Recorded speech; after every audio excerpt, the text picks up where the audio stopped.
मैं पिछले 3-4 दिनों से रिसर्च कर रहा हूं। भारतीय प्रधानमंत्री नरेंद्र मोदी और अमेरिकी राष्ट्रपति ट्रंप का मसला क्यों नहीं सुलझ रहा?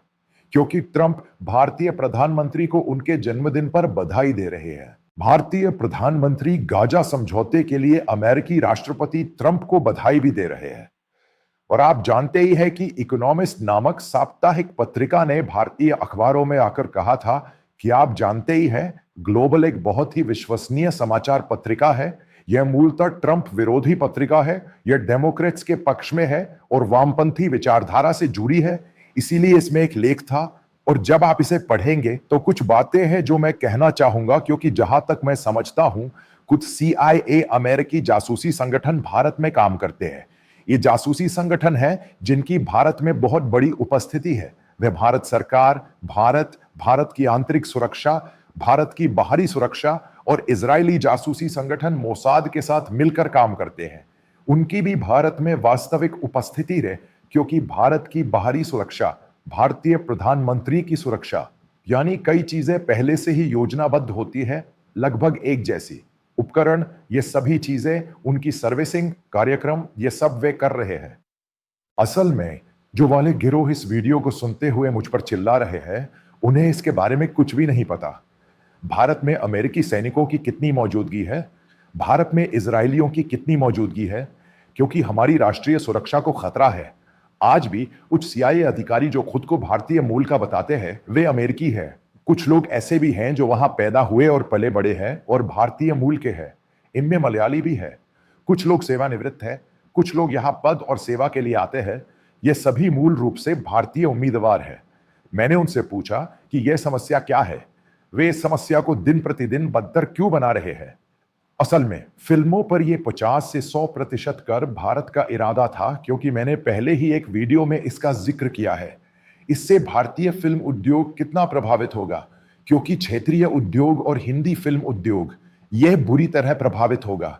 इसी तरह कुछ लोग हैं जो लॉबिस्टों से जुड़े हैं, जो रिपब्लिकन पार्टी ऑफ इंडिया के करीबी है, जो ट्रंप के बारे में थोड़ा जानते हैं, और उन्होंने उनसे पूछा कि यह घटना क्या है, क्यों। यह समस्या H-1B वीजा का मुद्दा है। इसी तरह ट्रंप हर दिन नई घटनाएं सामने ला रहे हैं। इसलिए जब आप व्यापार दिन से जुड़ा यह लेख पढ़ेंगे तो आपको समझ आएगा कि भारत ने किसी तरह अमेरिकी राष्ट्रपति की मांगों को मान लिया है। इसी तरह व्यापार असंतुलन, अमेरिकी हथियार न खरीदने जैसी समस्याओं को सुलझाया गया, और इस बार पीयूष गोयल जब वह वहां गया, लेकिन फिर अमेरिकी राष्ट्रपति जाते नहीं है। मामला अब उलट गया है। दूसरी तरफ की घटना सुनिए। यहां दुर्गा पूजा चल रही है। इसी तरह दशहरा है। इस राक्षस यानी हर उस चीज का दहन किया जाता है जो अच्छी नहीं है। उसी के एक हिस्से के रूप में इस बार कलकत्ता और दिल्ली में इस दशहरे के दौरान रावण दहन किया जाता है। जिस समय रावण का पुतला जलाया जाता रहे, कई जगहों पर उसे खड़ा किया जा रहा है। ट्रंप के एफईजी में ट्रंप की छवि में इसे जलाया जा रहा है। यानी भारत अमेरिका संबंधों की बात की जा रही है। यह आम जनता तक जाने लगा। इस तरह यह बदल गया। पत्रकारिता के तौर पर कई लोगों से बात करने के बाद उन्हें कुछ बातें बिल्कुल स्पष्ट हो गईं। इसमें ट्रंप की कही कुछ बातें हैं, भारतीय प्रधानमंत्री कुछ बातें कहते हैं, कुछ बातें हैं ऑपरेशन सिंदूर से जुड़ी बातें कही जाती हैं। लगभग वही मुद्दा। रूस का यह कच्चे तेल कोई मुद्दा नहीं है। मूल रूप से यह कोई गड़बड़ नहीं है। यह कोई मुद्दा नहीं है। यह सब बाद में पैदा किया गया मुद्दा है, यानी अमेरिकी राष्ट्रपति।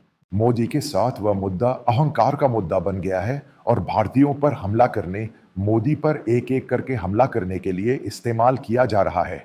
यही वह मुद्दा है जो कहा जा रहा है। यह महत्वपूर्ण मुद्दा नहीं है। यही वह महत्वपूर्ण मुद्दा है जो कहा जा रहा है। नरेंद्र मोदी चीन गए और शी जिनपिंग को गले लगाया। यह उनका मुद्दा है।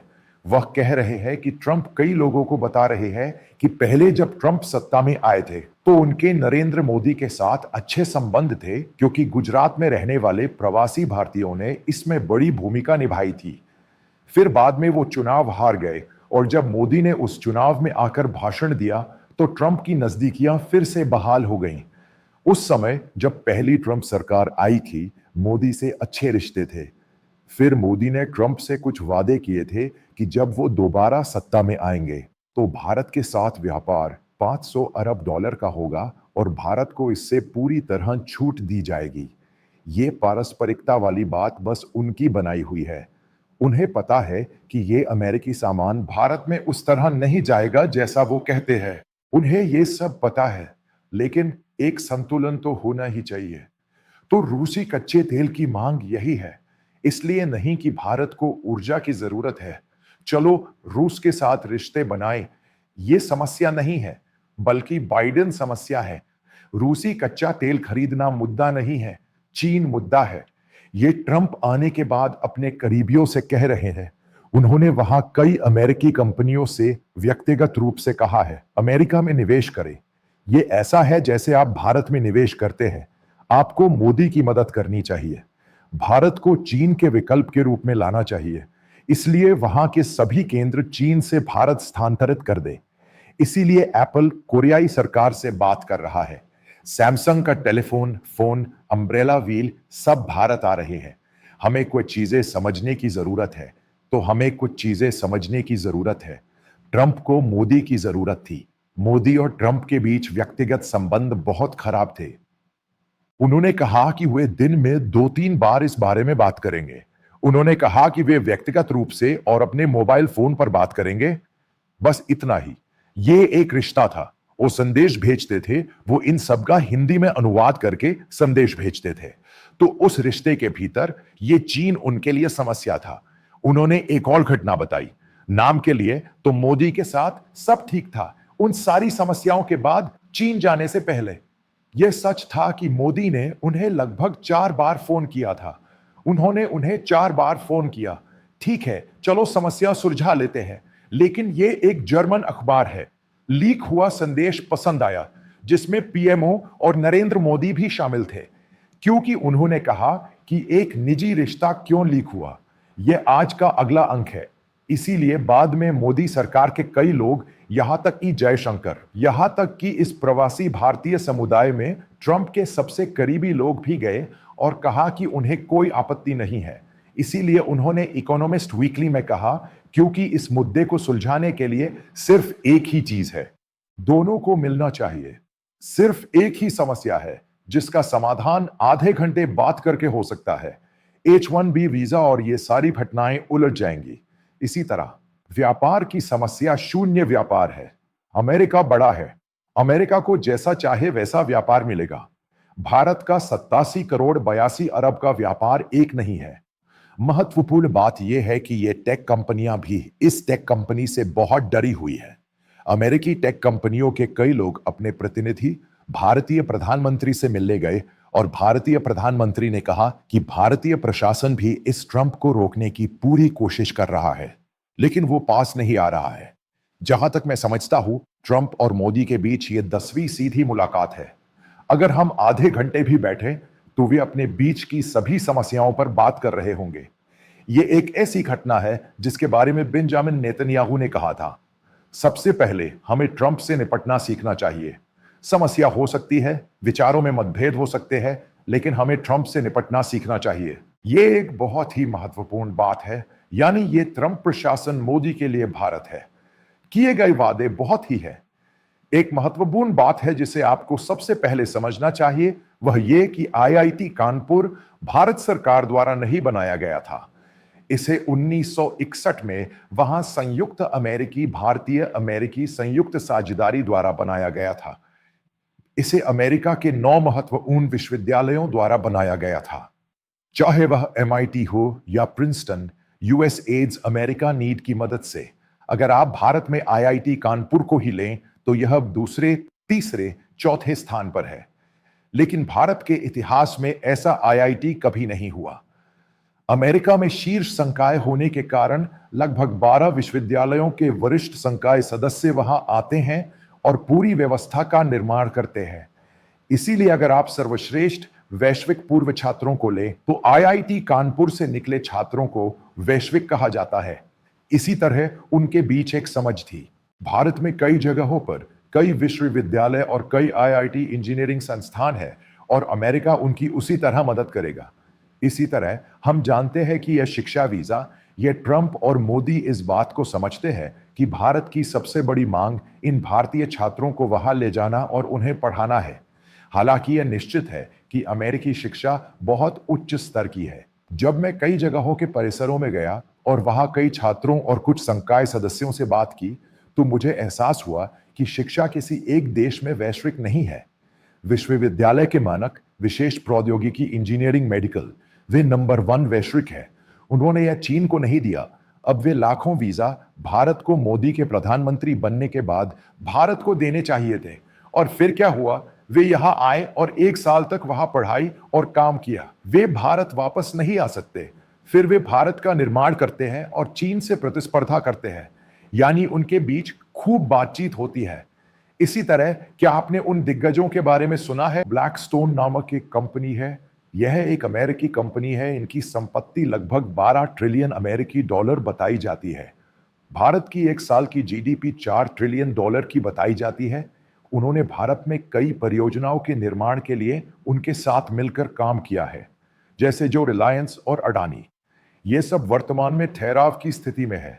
अगर आप इसे गूगल पर सर्च करेंगे तो आपको समझ आ जाएगा कि यह दुनिया की सबसे बड़ी संपत्ति वाली कंपनी है। न्यूयॉर्क स्थित यह कंपनी सबसे पहले यह समझती है कि ट्रंप एक अच्छे व्यवसायी है, या फिर भारत के साथ मोदी की इसी समझ के चलते भारत के इतने सारे शहरों में ट्रंप टावर बन रहा है। यह कोई मजाक नहीं है। इसी तरह भारत की सारी बाहरी सुरक्षा एक कार्यकारी आदेश के तहत थी। मैं यह सब उन लोगों से जानता हूं जिनका मैंने जिक्र किया है, क्योंकि वह रिश्ता बहुत मजबूत था। जो टूटा वह इसलिए हुआ क्योंकि उन्हें चीन का मुकाबला करने के लिए भारत की जरूरत थी। यह कच्ची नस्ल कुछ भी नहीं है। मामला चीन के पास चला गया।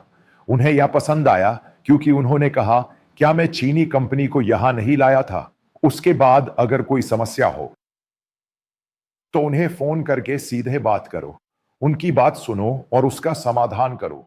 वे चीन को भड़काने जा रहे हैं। चीन की सेना के वैश्विक होने की चर्चा है और इस ट्रंप की एक और समस्या है, पाकिस्तान पर यह हमला। यह कोई समस्या नहीं है। समस्या यह है कि पाकिस्तान पर हमला करने से पहले भारत को अमेरिका से सुरक्षा की जरूरत थी, यानी उन्होंने पाकिस्तान के लिए इन चीनी उपकरणों का इस्तेमाल करने की स्थिति क्यों पैदा की? यह एक सवाल है। इसके अंदर मोदी अब बहुत कुछ कह रहे हैं। यह सोशल मीडिया कह रहा है। मीडिया यह भी कह रहा है कि एक घटना का जिक्र करना जरूरी है कि जो मीडिया मोदी का समर्थन करता है वही ट्रंप की सबसे ज्यादा आलोचना कर रहा है। अगली बात यह है कि क्या यह मोदी के प्रभाव के कारण हुआ, या वे आज ट्रंप की इतनी आलोचना इसलिए नहीं कर रहे क्योंकि ट्रंप बहुत अहंकारी है। अमेरिका में शायद ऐसा राष्ट्रपति है जो इतिहास में पहले कभी नहीं हुआ, इसलिए उन्हें व्यक्तिगत अहंकार की समस्या है। इसलिए मुझे नहीं पता कि क्या यह सच है कि भारतीय प्रधानमंत्री ने ट्रंप को कोई प्रस्ताव दिया था। क्या भारत इस ट्रंप को नोबेल पुरस्कार के लिए नामांकित कर सकता है? मुझे इसकी सच्चाई नहीं पता। ये सब तो है, वो इसी के नाम पर असीन मुनीर और उन सभी लोगों को अपनी नाराजगी दूर कर लेनी चाहिए। यह एक ऐसा मसला है जो आमने सामने बैठकर सुलझाया जा सकता है। अगर यह लेख इकोनॉमिस्ट में छप जाए तो आपको समझ आ जाएगा।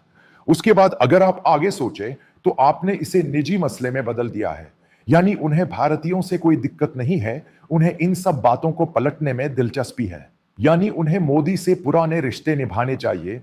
और यह बात जग जाहिर भी है क्योंकि उस आदमी को मोदी से झगड़े में रहने में कोई दिलचस्पी नहीं है। मेरा मानना है कि आने वाले दिनों में समझौता हो जाएगा, क्योंकि मेरा मानना है कि समझौता होगा। यही एकमात्र चीज है जो भारत को प्रभावित करती है, ना कि चीन या रूस में जो हुआ। समस्या यह है कि बाद में मैं आपको एक दिलचस्प घटना बताऊंगा। यह सऊदी अरब को सबसे ज्यादा भारतीय बासमती चावल निर्यात करता है, इसीलिए भारत के घरेलू बाजार में भारतीय बासमती को अच्छा भाव मिलता है। हालांकि भारतीय किसानों में बासमती होती है। आपने सुना होगा कि राजस्थान में बनती होती है। बासमती चावल होता है जो सबसे महंगा होता है, भारतीय बाजार में बहुत कम मिलता है। यानी मैं आपको इस बासमती चावल के बारे में विस्तार से एक और वीडियो में बताऊंगा। यह भारत नहीं बल्कि यह अरब देश है जिनकी ट्रंप बात कर रहे हैं। मैंने सुना है कि यह पाकिस्तान जाएगा, क्योंकि पाकिस्तान जो भारत के बाद सबसे ज्यादा बासमती चावल निर्यात करता है, खासकर इन अरब देशों, खासकर सऊदी अरब को यही जा रहा है। अगर कई उत्पादों के लिए ऐसा विस्तार से किया जाए तो मध्य पूर्व संभावना है कि एशिया में भी भारत को समस्याएं होंगी। यानी भारतीय अर्थव्यवस्था कोई नौटंकी या कार्यक्रम नहीं है। हमें इसे बिल्कुल शुरुआत से देखना चाहिए। झूठ, पाखंड, सोशल मीडिया पर प्रशंसक जो बातें कर रहे हैं, वगैरह, हकीकत कहीं और अलग है। इस महान देश को दो लोगों के अहंकार के कारण यह समस्या नहीं होनी चाहिए। मैं बस यही उम्मीद करता हूं।